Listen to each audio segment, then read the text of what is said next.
Makasinati og kusog nga hangin ug dagkong balod sa kadagatan ang Davao Oriental tungod sa bagyong Odette. Samtang gilaumang mas mukusog pa ang bagyo, una pa man kini maglandfall. Ani ang report ni Argel Relator.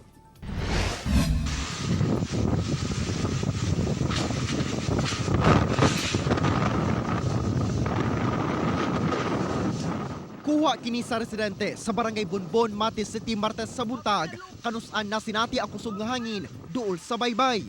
Pagkagabi, nagpahigayon o clearing operation ang mga personahe sa CDRMO sa purok paghiusa sa maong barangay, dihang natumba ang dakong punuan sa kahoy.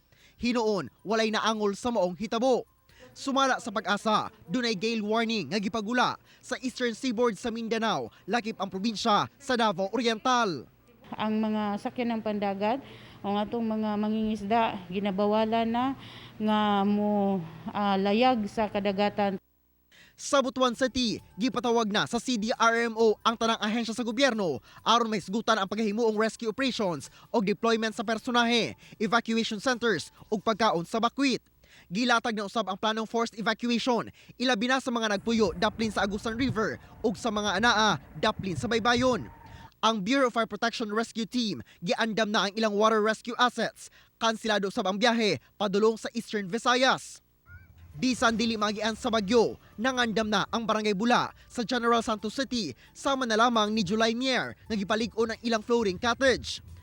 Ayos lang floating cottage, panghanda sa bagyo. Alagaan dahil may kinabang talaga ito.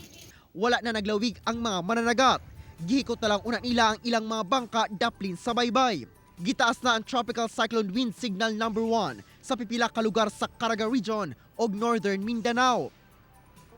Nakatakdang maglandfall sa Caraga Region o Eastern Visayas si bagyong Odette, ugma sa hapon o sa gabi. Mo-intensify pa ang iyahang dala nga kusog nga hangin ug nga before prior to landfall pwede siyang mo-intensify into typhoon category. Kauban si Mel Culminares sa kamera. Ako si Argel Relator para sa One Mindanao.